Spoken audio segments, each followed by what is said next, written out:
This is how to crochet a circular motif part 4. We're on row or round 4 and we're going to slip stitch into the next chain 1 space and then single crochet into the same space. Then we're going to chain 3 and then this next step is where our first repeat begins.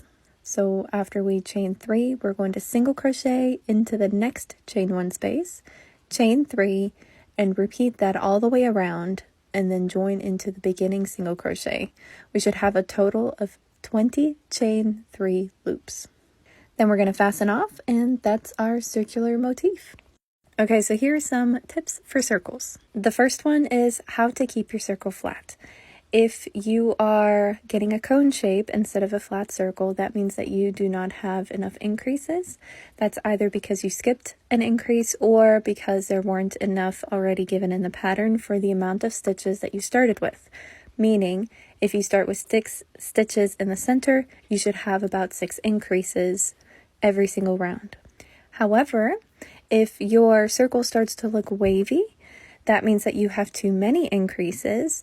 And again, the increases should correspond with the number of stitches that you started with. Now, the beauty about this circle and the point of the circle is that you do not have the equal amount of increases for the amount of stitches you started with. Instead, you're working with the spaces that each stitch requires to determine the amount of increases. And you mostly only get that information from experimenting with stitches. Just another reason there's endless possibilities with crochet. And then here's my personal rule of thumb to determining the number of stitches you want to start with in the center. If you're using small stitches like a single crochet or a half double crochet, 6 stitches in the first round is going to give you somewhat of a pointy tip. If you want something flatter, use 8 to 10 stitches, and then you can use anywhere from 10 to 15 stitches if you're working with a double crochet or a larger stitch, and that'll give you a flat surface.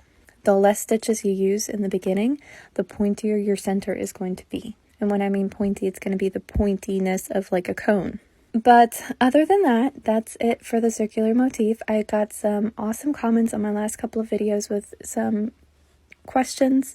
So I'll definitely be turning this into a granny square and showing you how to make a blanket out of it. So be sure to like and follow. I post stitch tutorials every single day. Have a good day.